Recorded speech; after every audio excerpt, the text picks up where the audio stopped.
DCB മീഡിയയുടെ പുതിയൊരു വീഡിയോയിലേക്ക് സ്വാഗതം. രാജ്യത്തെ ഏറ്റവും വലിയ പൊതുമേഖലാ ബാങ്കായ SBI ബാങ്ക് അക്കൗണ്ട് ഉള്ളവരെല്ലാം ശ്രദ്ധിക്കുക. വളരെ പ്രധാനപ്പെട്ട 4 അറിയിപ്പുകൾ എത്തിയിരിക്കുകയാണ്. ഇതിന്റെ വിശദ വിവരങ്ങളിലേക്ക് കടക്കുന്നതിന് മുൻപായി ചാനൽ ആദ്യമായി കാണുന്നവർ സബ്സ്ക്രൈബ് ചെയ്യുക. വീഡിയോ ഇഷ്ടമായാൽ ലൈക്ക് ചെയ്യുക. ഫേസ്ബുക്കിൽ കാണുന്നവർ പേജ് ഫോളോ കൂടി ചെയ്യുക. ആദ്യത്തെ അറിയിപ്പ്, റിസർവ് ബാങ്ക് റിപ്പോ നിരക്ക് 0.25% കുറച്ചതിന് പിന്നാലെ സ്റ്റേറ്റ് ബാങ്ക് ഓഫ് ഇന്ത്യ അടക്കമുള്ള ബാങ്കുകൾ സ്ഥിര നിക്ഷേപങ്ങളുടെ പലിശ കുറച്ചു തുടങ്ങി. വിവിധ കാലാവധികളിലെ നിരക്കുകളാണ് 0.1% മുതൽ 0.25% വരെ കുറച്ചത്. SBIയുടെ പുതിയ നിരക്കുകൾ ഇന്നു മുതൽ പ്രാബല്യത്തിൽ വന്നുകഴിഞ്ഞു. പുതിയ നിക്ഷേപങ്ങൾക്കോ നിലവിലുള്ളത് പുതുക്കുമ്പോഴോ ആണ് പുതിയ പലിശ നിരക്ക് ബാധകമാകുക.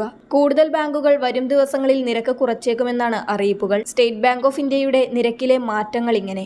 അതായത് 3 കോടി രൂപയ്ക്ക് താഴെയുള്ള നിക്ഷേപങ്ങളാണെങ്കിൽ 1 മുതൽ 2 വർഷം വരെ 6.7% പുതുക്കിയ പലിശ. പഴയ നിരക്ക് 6.8% മുതിർന്ന പൗരന്മാർക്കുള്ള പലിശ നിരക്ക് 7.2%. എന്നാൽ മുൻപത്തേത് ഇത് 7.3% 2 മുതൽ 3 വർഷം വരെയുള്ള 3 കോടിക്ക് താഴെയുള്ള നിക്ഷേപങ്ങൾക്ക് 6.9% പുതിയ പലിശ.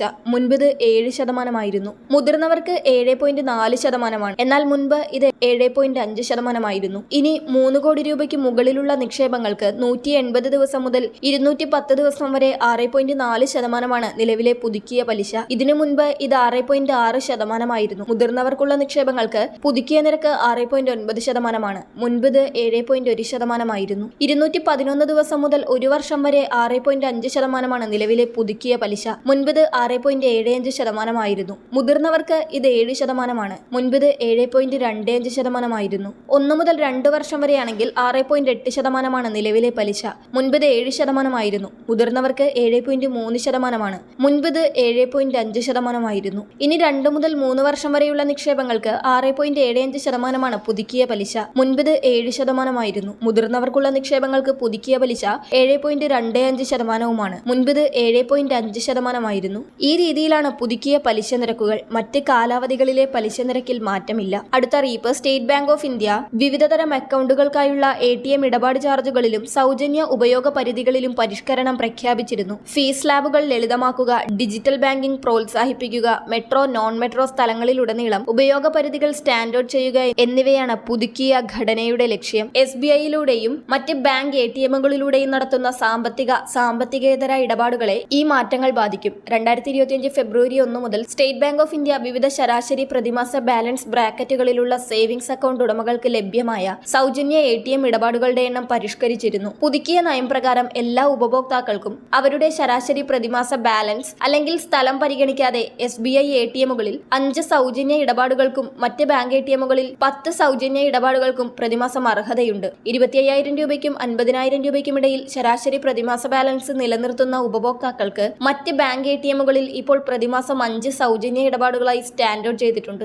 50,000 രൂപയ്ക്കും 1,00,000 രൂപയ്ക്കും ഇടയിൽ ബാലൻസ് നിലനിർത്തുന്നവർക്കും ഇത് ബാധകമാണ്. അതേസമയം 1,00,000 രൂപയിൽ കൂടുതൽ ശരാശരി പ്രതിമാസ ബാലൻസ് നിലനിർത്തുന്ന അക്കൗണ്ട് ഉടമകൾക്ക് SBIയിലും മറ്റ് ബാങ്ക് ATMകളിലും പരിധിയില്ലാത്ത സൗജന്യ ഇടപാടുകൾ നടത്തുന്നത് തുടരാം. ATM ഉപയോഗ ഘടന ലളിതമാക്കുവാനും എല്ലാ സ്ഥലങ്ങളിലും കൂടുതൽ സ്ഥിരതയുള്ള ഉപഭോക്തൃ അനുഭവം നൽകാനും ഈ പരിഷ്കരണം ലക്ഷ്യമിടുന്നുണ്ട്.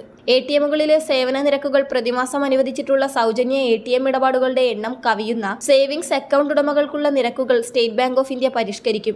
ഇടപാടിന്റെ തരം, ഉപയോഗിക്കുന്ന ATM തരം എന്നിവയെ അടിസ്ഥാനമാക്കി നിരക്കുകൾ വ്യത്യാസപ്പെടും. നിങ്ങളുടെ സൗജന്യ ATM ഇടപാടുകളുടെ പ്രതിമാസ ക്വാട്ട നിങ്ങൾ ഉപയോഗിച്ചു കഴിഞ്ഞാൽ നിങ്ങളുടെ സ്ഥലം പരിഗണിക്കാതെ SBI ATMകളിൽ ഓരോ ഇടപാടിനും 15 രൂപ പ്ലസ് GST ഈടാക്കും. നിങ്ങൾ മറ്റ് ബാങ്കുകളുടെ ATMകൾ ഉപയോഗിക്കുകയാണെങ്കിൽ ചാർജ് കൂടുതലാണ്. മെട്രോ നഗരങ്ങൾ ഉൾപ്പെടെ എല്ലാ മേഖലകളിലും ഓരോ ഇടപാടിനും 21 രൂപ പ്ലസ് GST ആണ്. സാമ്പത്തികേതര ഇടപാടുകൾ, അതായത് സൗജന്യ പരിധിക്ക് ശേഷം ബാലൻസ് അന്വേഷണം, മിനി സ്റ്റേറ്റ്മെന്റ് തുടങ്ങിയ സേവനങ്ങൾക്ക് SBI ATMകളിൽ യാതൊരു നിരക്കും ഈടാക്കില്ല. എന്നിരുന്നാലും നിങ്ങൾ മറ്റ് ബാങ്കുകളുടെ ATMകളിൽ ഇത് നടത്തുകയാണെങ്കിൽ ഓരോ ഇടപാടിനും 10 രൂപ പ്ലസ് GST ഈടാക്കുന്നതായിരിക്കും. ഇനി നിങ്ങളുടെ സേവിങ്സ് അക്കൗണ്ടിൽ ആവശ്യത്തിന് ഫണ്ടില്ലാത്തതിനാൽ നിങ്ങളുടെ ATM ഇടപാട് പരാജയപ്പെട്ടാൽ പിഴ 20 രൂപ പ്ലസ് GST ആയി തുടരുന്നതായിരിക്കും. അതായത് മുമ്പത്തേതിൽ നിന്ന് മാറ്റമില്ലാതെ തുടരും. അതോടൊപ്പം ATM ഇന്റർചേഞ്ച് ഫീസ് വർദ്ധിപ്പിച്ചതിനെ തുടർന്ന് reserve bank of India 2025 May 1 മുതൽ പരമാവധി ATM പിൻവലിക്കൽ ഫീസ് ഒരിടപാടിന് 23 രൂപയായി ഉയർത്തിയിട്ടുണ്ട്. 2025 മെയ് 1 മുതൽ SBI ഉപയോക്താക്കൾക്ക്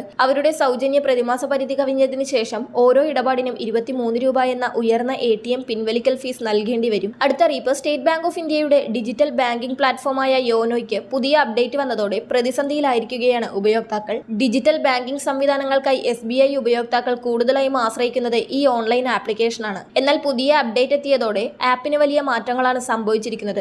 ആൻഡ്രോയിഡ് 11ലും അതിന് താഴെയുള്ള ആൻഡ്രോയിഡ് ഓപ്പറേറ്റിംഗ് സിസ്റ്റങ്ങളിലും പ്രവർത്തിക്കുന്ന മൊബൈൽ ഫോണുകളിൽ ഇപ്പോൾ ആപ്പ് പ്രവർത്തിക്കുന്നില്ല. ബാങ്കിംഗ് ആവശ്യങ്ങൾക്കായി ആപ്പിനെ ആശ്രയിക്കുന്ന ഉപയോക്താക്കളെ ഇത് വലിയ രീതിയിൽ ബാധിക്കും.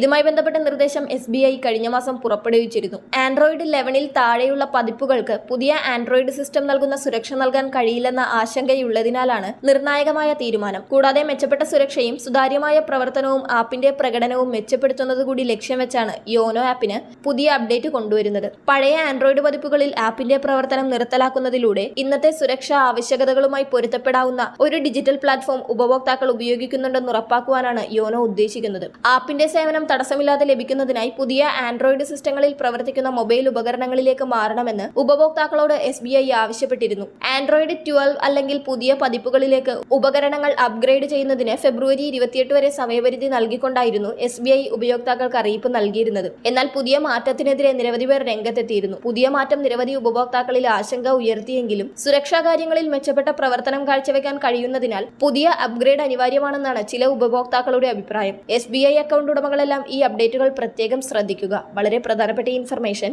മറ്റുള്ളവർക്കു കൂടി ഷെയർ ചെയ്യുക.